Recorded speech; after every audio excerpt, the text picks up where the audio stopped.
Usa sa mga medalit og serbisyo sa Brigada Eskwela 2023 sa Governor Vicente Duterte National High School sa Davao City, si mismong Education Secretary ug Vice President Inday Sara Duterte. Ano ang report ni Argel, relator. Nangunay sa Education Secretary ug Vice President Inday Sara Duterte sa pagpamintura og lamesa nga kabahin sa buluhaton sa Brigada Eskwela 2023 sa Governor Vicente Duterte National High School sa Bangkal, Davao City.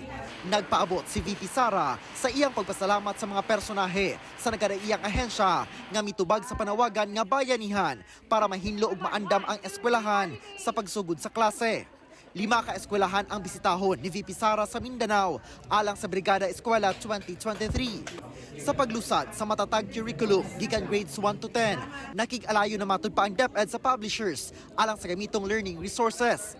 Mga gagmay nga eskwelahan ang target nga mahimong pilot schools alang sa bag-ong curriculum sanglit ubusab ang ihap sa populasyon. Karong tuig, we will select schools nga magpilot na magpadagan sa bagong grade 1 to 10 curriculum so that when we start with our nationwide phased implementation sunod tuig, makita na nato kung unsa tong mga possible na challenges na ma-encounter and matagaan nato og solusyon.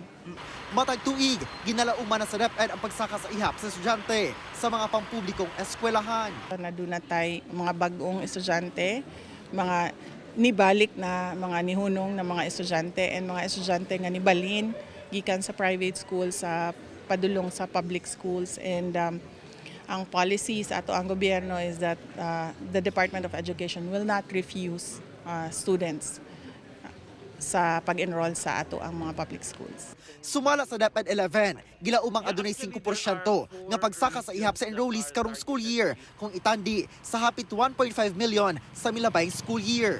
Titingnan natin kung may mga movement. Una, may movement ba ng enrollment from public school to private school? Pangalawa, o baliktad? Kauban si Melchor Awing sa kamera. Ako si Argel, relator para sa One Mindanao.